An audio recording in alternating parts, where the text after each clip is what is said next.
ఉమ్మడి ఆదిలాబాద్ జిల్లాలో ఎండ వేడి చుక్కలు చూపిస్తోంది. ఉదయం 9 గంటల నుంచే మండే ఎండతో ప్రజలు ఉక్కిరిబిక్కిరి అవుతున్నారు. రాత్రి 7 గంటలు దాటినా వడగాల్పుల సెగ తగ్గడం లేదు. దీంతో జనం తీవ్ర ఇబ్బందులు పడుతున్నారు. మరో వారం రోజుల పాటు గరిష్ట ఉష్ణోగ్రతలు నమోదు కానున్నాయని వాతావరణ శాఖ హెచ్చరికలు జారీ చేసింది. రాష్ట్రమంతా హీట్ వేవ్ అలర్ట్ ప్రకటించింది.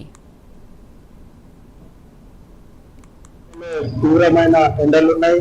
పొద్దున 8 గంటలు అయితేనే బయటికి పోవడం అంటే కష్టం అనిపిస్తుంది.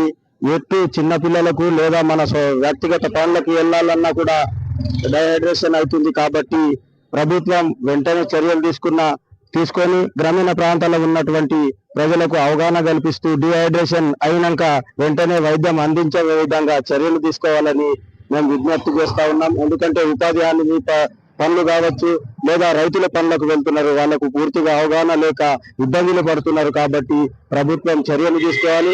దాంతో పాటు ఎక్కడైనా డిహైడ్రేషన్ చేస్తే వైద్య సౌకర్యాలు అందుబాటులో ఉంచాలని మేము విజ్ఞప్తి చేస్తున్నాం.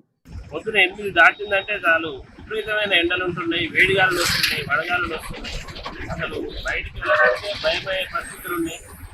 మధ్యాహ్నం పూట అవుతే ఎండలకు విపరీతంగా అసలు తిరిగి ఇంటికి వెళ్తామా వెళ్ళామా అనే అంత భయంకరమైనటువంటి పరిస్థితులు ఈ రోజు ఉన్నాయి. మరి ఎండలు దేనివల్ల ఎందుకు ఇంత తీవ్రంగా అవుతున్నాయి అనేది అర్థం కాని పరిస్థితి ఉంది.